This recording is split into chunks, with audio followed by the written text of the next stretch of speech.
À l'époque, quand j'étais petit, toute la journée j'entendais la même chose. En tant que juif au Maroc, t'as rien à craindre. Les juifs invitaient les voisins musulmans pour Shabbat, les musulmans invitaient les voisins juifs pour l'Aïd. Vraiment, tout le monde vivait ensemble. Aujourd'hui, je suis un grand garçon et je peux donc voyager tout seul. J'ai alors décidé de prendre un billet d'avion en direction le Maroc pour voir en vrai ce que j'entendais depuis que je suis petit.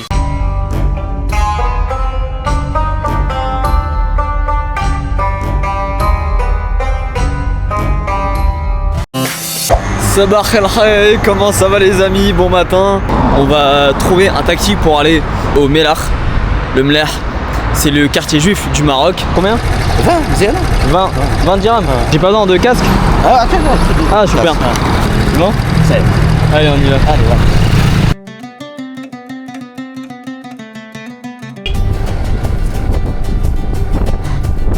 C'est bon, tu peux garder. Ça y est? Ouais, tu peux garder, c'est pour toi. Merci bien. Merci à toi. Le casque. Hein? Ah oui, le casque. Attends. Génial. Merci beaucoup. Bon courage. Bienvenue au Mellah, l'ancien quartier juif de Marrakech. Depuis l'Antiquité, des juifs vivaient déjà au Maroc, mais sous un statut assez particulier, puisqu'ils payaient une taxe en échange de la protection du sultan. En 1492, les juifs sont expulsés d'Espagne, et donc des milliers d'entre eux arrivent au Maroc. En 1558, le sultan Moulay Abdallah décide de regrouper tous les juifs dans un seul quartier. Ce quartier qu'on nomme aujourd'hui le Mellah est construit juste à côté de son palais, puisque à cette époque, les juifs jouent un rôle très important dans le commerce et l'artisanat. Et les juifs vont construire là-bas leur synagogue, leur commerce, leur école juive, etc. Ça, c'est un ancien four traditionnel juif. Ah ouais, d'accord. En fait, ici, les gars, c'est un énorme four. Les gens, ils cuisinaient pas forcément chez eux, ils n'avaient pas forcément les outils pour cuisiner. Et du coup, ils avaient les familles ici ont créé un four pour la communauté. D'accord, ok. Et ils venaient ensemble dans la bonne humeur. C'était le four pour la communauté, voilà. Et tout le monde cuisinait ici. Exactement, ils ramenaient, ils cuisinaient chez eux, et ils ramenaient ici pour faire cuire. Ok. Et vu que les juifs ils sont partis dans les années 60-70, moi je travaille avec les jouets. Ah ouais. Aujourd'hui, c'est les familles musulmanes qui gèrent. Ok.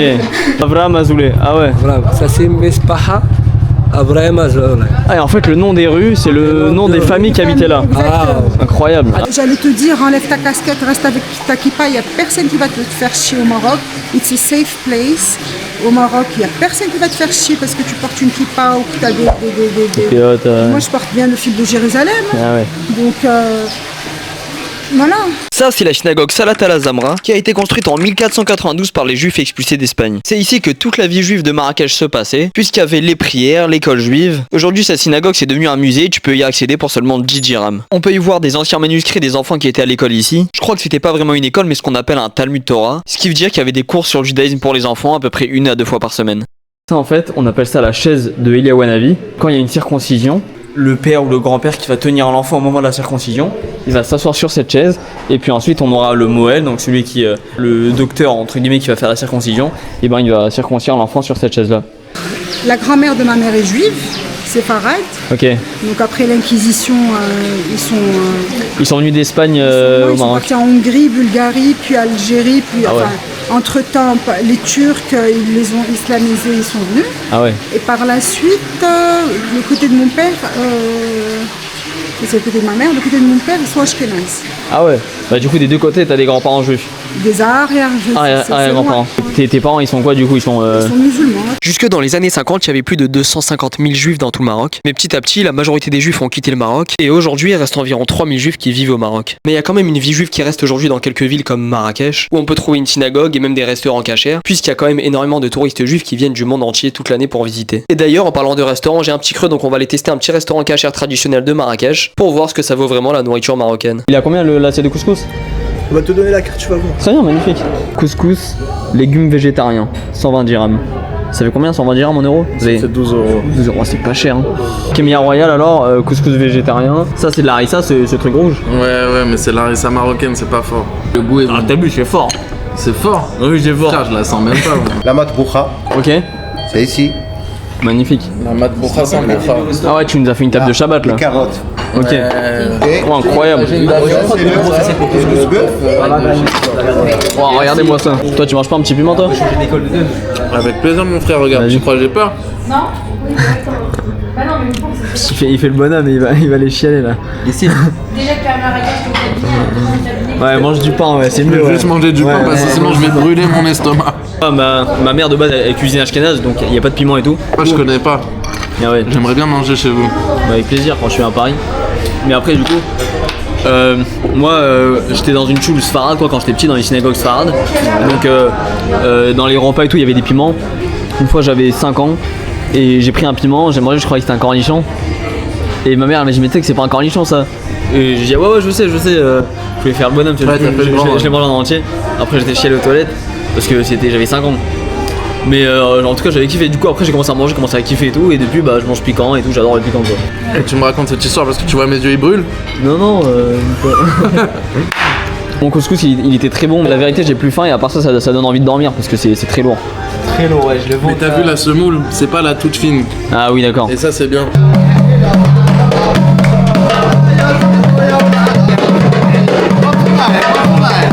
Hein Mendel.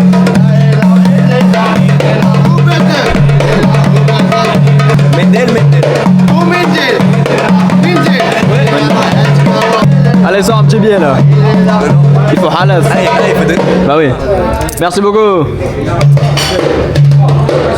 Bon, après avoir mangé ce bon petit couscous, direction Casablanca où j'ai rendez-vous avec Amine, qui est expert en histoire juive du Maroc. Et donc on va aller découvrir la vie juive à Casablanca. Alors juste ici là c'est la mosquée Hassan II. On y va.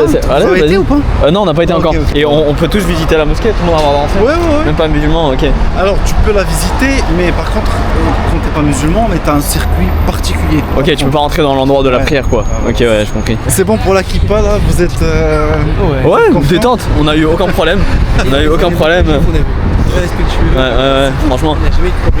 Tu vois, c'est différent de ce qu'on peut voir sur Ouais, les de réseaux, sur Ouais. la peur. Ouais, c'est que incroyable. certains juifs ont de venir dans un pays arabe.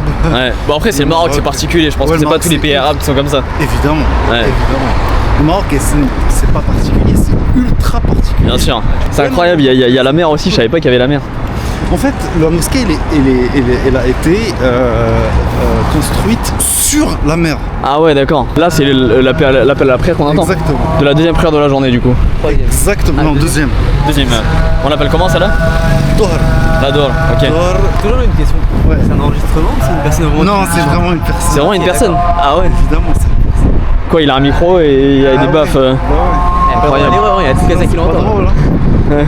Il a pas intérêt à tousser ou. Et c'est le même qui va probablement diriger la prière juste après. Ok. Ah ouais, d'accord. Donc c'est un vrai imam qui est là et qui est en train de faire appel à la prière. Sa Majesté Hassan II, il a voulu faire un verset, appliquer un verset du Coran qui dit que le trône de Dieu est sur la mer. Ok. Ah vois ouais. Alors il a vraiment fait la mosquée sur la mer. Incroyable. Ah c'est magnifique hein. Et il y a un truc extrêmement important, enfin bon, c'est un détail technique, tu vois. Mais les mosquées au Maroc, elles sont tout le temps carrées. Ok. Alors que si tu vas en Turquie, par exemple, ils sont cylindriques. T'as été à la Koutoubia? Ouais. La Koutoubia, Elle est bien carrée ouais. bien carrée, tu vois. Et là aussi c'est il y a toujours un long Ouais, Ouais. le minaret. minaret. Ouais. Mais ça c'est pas dans tous les mosquées. C'est pas dans toutes les mosquées, par exemple dans une petite mosquée de quartier. Ouais des fois c'est juste des salles normales quoi. Ouais, ouais, c'est c'est... une petite salle. Ça c'est entrée pour les femmes, Ok. et là c'est pour les hommes. Ouais, c'est les femmes et les hommes, ok. Et les femmes et les hommes ils rentrent à la même heure. Ouais, bien sûr. Ok, c'est la même prière. C'est juste qu'ils prient un peu comme chez Comme dans les synagogues, ouais, Ouais. c'est pareil, ouais. Pourquoi les juifs ils vivent plus dans le Mélar aujourd'hui?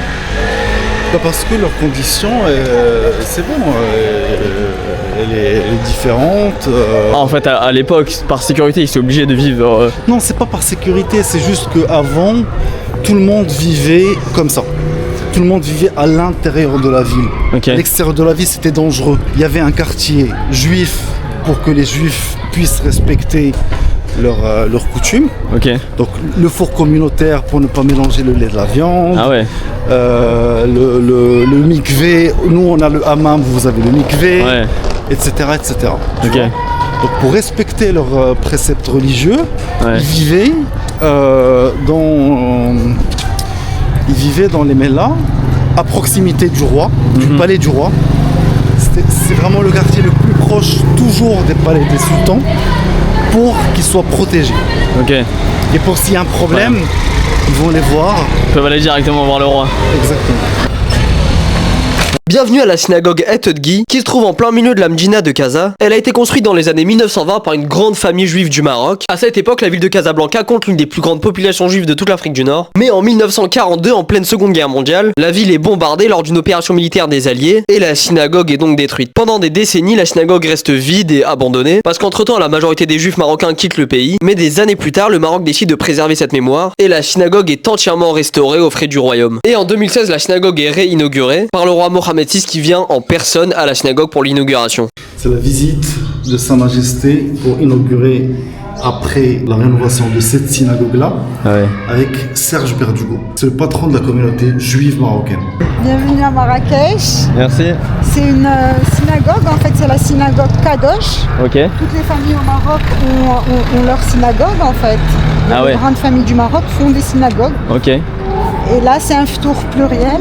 Donc là c'est la synagogue qui organise un ftour. Chaque année pendant le ramadan, la synagogue de Marrakech organise ce qu'ils appellent un ftour pluriel. Le ftour, c'est un repas que les musulmans font à la fin du ramadan pour casser le jeûne. Et ils invitent les juifs, les chrétiens et les musulmans de la ville à venir faire la fête ensemble. C'était vraiment incroyable comme ambiance. Lui, c'est Monsieur Kadosh, le président de la communauté juive de Marrakech, et qui est à l'initiative de cet événement chaque année. Il y a même des médias du Canada et du Maroc qui sont venus pour montrer la fraternité marocaine, parce que c'est vrai qu'il y a qu'ici que tu peux voir une fraternité pareille. Mais la vérité, pour comprendre vraiment, il faut le voir. On a mangé, dansé ensemble. Ensuite, le rabbin, le imam et le curé de Marrakech, ils ont fait une bénédiction pour le roi. Et on parlait de cette paix qui règne entre les religions dans ce pays. Ensuite, le président de la communauté juive, il a invité les musulmans à aller dans la synagogue pour faire la prière du soir. Avec un regard extérieur, ça peut peut-être paraître un peu surprenant, mais pour les Marocains, c'est quelque chose de complètement normal. Tout le monde est uni de manière extraordinaire. Je pouvais pas quitter le Maroc sans boire un petit thé marocain, évidemment. Bref, en tout cas, ce voyage était une expérience exceptionnelle. Que ça soit l'accueil des Marocains ou la fraternité exceptionnelle que j'ai trouvée dans ce pays, c'était vraiment magique. On commence par la date, non? Normalement, ouais, tu commences par la date. On doit vérifier qu'il n'y a pas de bêtes à l'intérieur, parce que dans le judaïsme, on n'a pas le droit de manger les bêtes.